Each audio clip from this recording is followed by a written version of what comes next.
네, 여러분 안녕하세요. 2023년 1월 3일 미국 주식 사랑 미주러브 시작하겠습니다. 사실 저의 영상은 미국 S&P 500과 나스닥 지수 추종 장기 투자 방송입니다. 네, 최근의 주가 하락 변동성으로 여러분들도 지수 추종 레버리지 장기 투자에 관심을 가지기 좋은 시기라 생각되었습니다. 그래서 기존에 제가 미국 주식과 장기 투자에 대한 일반적인 영상과 함께 제가 현재 직접 투자하고 있는 개별 종목과 지수 추종 ETF도 함께 방송해 드리는 것이 흥미롭겠다는 생각이 들어서 실전 투자 방송을 같이 하게 되었습니다. 화면에서 보시는 네 종목을 제가 투자하고 있는데요. 애플은 작년 11월에 매도해서 지금 보유하고 있지는 않고요. 테슬라는 186.57, TQ는 18.68, 속설은 9.44가 제 평균 단가입니다. 네, 2023년은 미국 경기 침체 확정이라는 것에는 월가의 투자은행이나 애널리스트 그리고 이코노미스트 경제학자들까지 이견이 없습니다. 1970년 이후 이번을 포함해서 8번째 미국의 경기 침체가 있었는데요. 경기 침체에 나타나는 지표들로 이미 경기 침체는 확정적입니다. 딱 세 가지만 말씀드리면 물가 상승률, 실업률, 그리고 장단기 금리 역전 현상입니다. 특히 2년물 단기금리가 10년물 장기금리보다 금리가 더 높다라는 장단기 금리 역전 현상은 미국의 경기 침체를 알려주는 가장 확실한 지표입니다. 그림에서 상승장을 상징하는 황소가 미국의 연준 의장 제롬 파월에게 아직도 금리 인상에 더 쪼아야 할 드라이브가 있냐라고 쳐다보고 있고, 제롬 파월은 손에 드라이브를 들고 있는 모습이죠.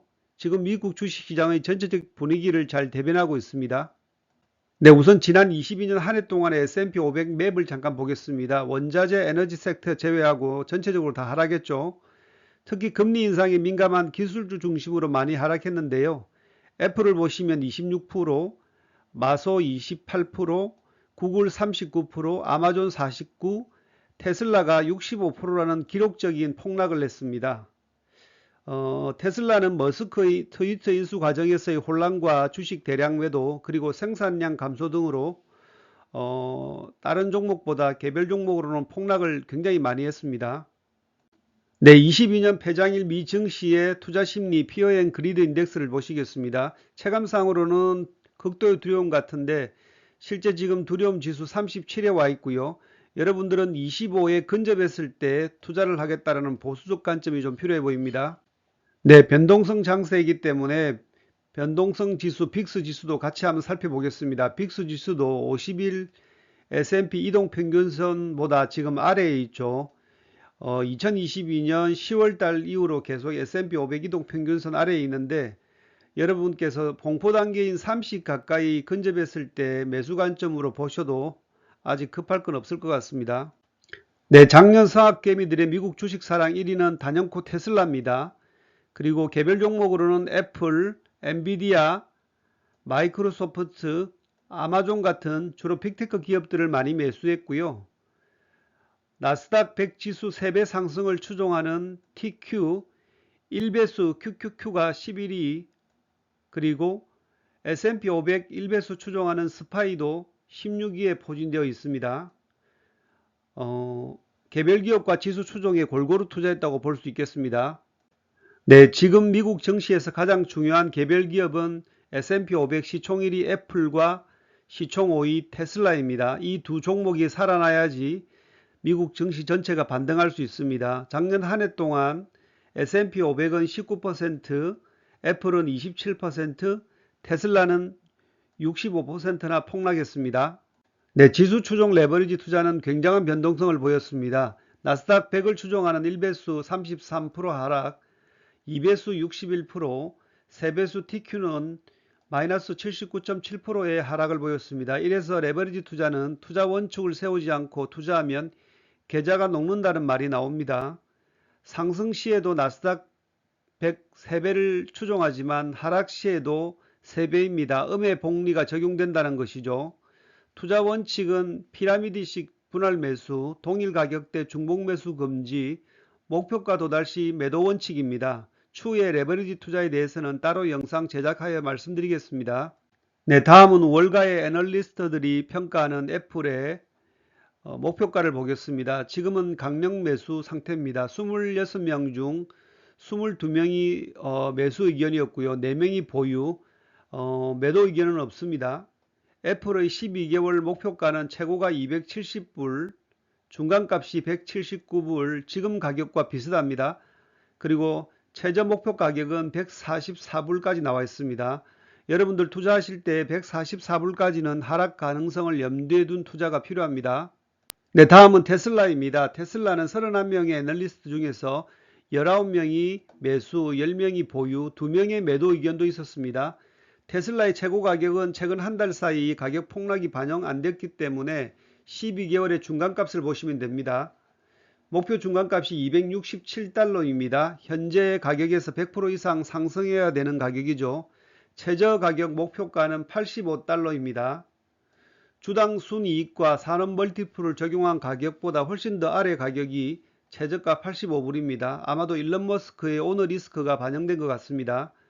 여러분들이 지금 본인들의 가격보다 많이 낮다고 매수하는 것보다는 충분히 가격 지지 또는 1분기 실적을 확인하고 매수에 접근하는 것이 좋겠습니다. 네, 미국 증시가 반등하려면 애플과 테슬라가 상승해야 된다고 말씀드렸는데 애플 기사를 먼저 잠깐 보시겠습니다. 애플은 주주 친화적인 정책도 있지만 판매 부진에 애플도 무릎 꿇라 아이폰 15 플러스 가격 인하 전망입니다. 소비자에겐 좋은 뉴스지만 주가에는 나쁜 소식이죠. 그리고 3월부터 아이폰 배터리 교체 비용이 36,600원씩 인상된다고 합니다. 아마도 아이폰 15 가격 하락의 이익 감소가 배터리 교체 비용에서 메울 생각인 것 같습니다. 경기 침체로 기업 실적이 악화되고 가계 소비들이 줄어들면 기존 폰을 사용하고 신규 폰 구매가 줄어드니 이런 가격 인하와 배터리 인상을 동시에 발표한 것 같은데요. 그만큼 애플의 상황이 지금 좋지 않다라는 겁니다. 네, 다음은 테슬라 관련 기사입니다. 테슬라 상황은 더 열악합니다. 테슬라에 대해서는 참 할 말이 많은데요. 21년 테슬라는 직진 그 자체였습니다. 성장 확정 산업에 대한 기대감과 좀 엉뚱하긴 하지만 일론 머스크의 기업 운영에 선견지명이 시장에서 인정되었고 코로나 유동성까지 더해져서 주가에 거품을 물고 고속도로를 질주했었죠. 그러나 작년 한 해는 후진 그 자체였습니다. 아주 폭락을 했었죠. 23년 새해부터도 좋지 않은 기사들이 나오고 있습니다. 테슬라가 작년에 131만 대 인도가 적게 되었다고 합니다. 연간 목표량의 50%밖에 도달되지 않다고 하는데 아마 중국 공장 가동 중단이 영향이 컸을 겁니다. 다른 기사는 공정거래위원회에서 테슬라에게 주행거리를 2배 부풀렸다면서 과징금 28억 원을 부과했다고 합니다. 지금 테슬라가 주력으로 지금 생산하는 모델이 모델 3와 Y죠. 근데 인기 차종 모델 3 같은 경우에 출시 초기에 한 번 충전에 446km 정도 이렇게 달릴 수 있었다고 얘기를 했는데 실제 주행거리 이런 추운 날에 도심 주행 가능 거리가 광고했던 그 거리보다 221km 정도밖에 되지 않는 거로 조사되었다고 합니다. 과징금이 크지는 않지만 이런 기사들 하나하나가 테슬라에게 부정적인 주가에 영향을 줍니다. 그리고 이거와 연계되어서 테슬라가 일반 전통 차량인 내연기관차 수준으로 분류가 된다면 지금 주가에서 60% 이상 하락할 거라는 기사도 나왔습니다. 세계 3대 전기자동차 시장은 중국, 유럽, 미국입니다. 아직 테슬라가 전기차 시장 미국 점유율이 65% 정도는 되지만은 계속해서 테슬라가 전기차 산업에서 독보적인 존재감을 내지 못하면 주가 하락은 좀 불가피하다고 보여집니다. 60%까지는 아니지만 성장 초기 단계의 그 가격까지도 생각해 볼 수 있다는 기사입니다. 네, 마지막으로 주가의 현 위치를 잠깐 보겠습니다. TQ 차트입니다. 작년 12월 13일 소비자 물가지수가 7.1%로 둔화되는 모습을 보일 때 TQ가 좀 급반등을 했었죠. 그런데 14일 날 제롬 파월의 금리 인상 의지가 단기 반등한 주가를 다시 끌어내려 버립니다. TQ가 없으신 분들은 가격이 지금 최저점 구간에 진입했기 때문에 분할 매수로 조금씩 매수해도 괜찮다고 생각은 합니다. 주가의 최바닥은 아무도 알 수 없습니다. 경기 침체가 본격화돼서 큰 충격이 오면 52주 신저점인 16.30 아래로 또 깨질 수도 있습니다.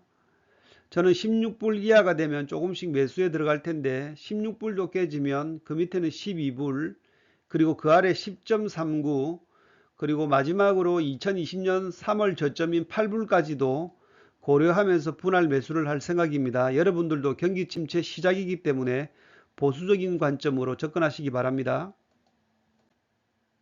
네, 다음은 서학개미들이 역시 사랑하는 반도체 세배 속설 SOXL입니다. 지금 가격대는 아주 좋다고 생각합니다. 아직 없으신 분들은 매수를 해 나가도 괜찮은 가격대라 생각하고요. 저희 평단가가 9.44라고 제가 말씀드렸는데 저는 8불대 후반이 오면 다시 피라미드식 매수 예정이고요. 이것도 최저점 6.21불까지는 보수적인 관점으로 접근하시면서 매수해 나가시고, 지금 20일, 60일, 120일 이동평균선이 다 무너졌죠.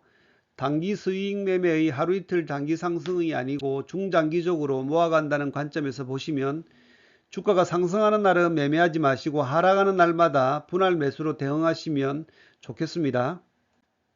네, 테슬라입니다. 테슬라는 최고 가격 대비 아주 싸게 보일 수도 있지만 테슬라를 둘러싼 악재들이 지금 굉장히 많이 있죠. 심리적 저항선이었던 180불이 무너지고 지금 120불대 정도 되었는데 100불대까지 근접했을 때 분할 매수 그 이하 98불, 그리고 85불, 그리고 63불까지도 보수적으로 좀 접근해 보시는 게 좋겠습니다. 네, 2023년 미국 증시의 큰 흐름은 역시 연준과 금리 인상입니다. 하이인플레이션 속에서도 러시아 전쟁 긴장과 중국의 경기 부양 정책 등 필요 조건들이 좀 충족되면 단기 반등은 가능하겠지만 전체적인 증시의 흐름은 역시 좋지 못할 것 같습니다. 오늘은 여기까지 하겠습니다. 구독, 좋아요는 영상 제작에 큰 도움이 됩니다. 여러분들의 건강한 투자 문화를 응원합니다. 감사합니다.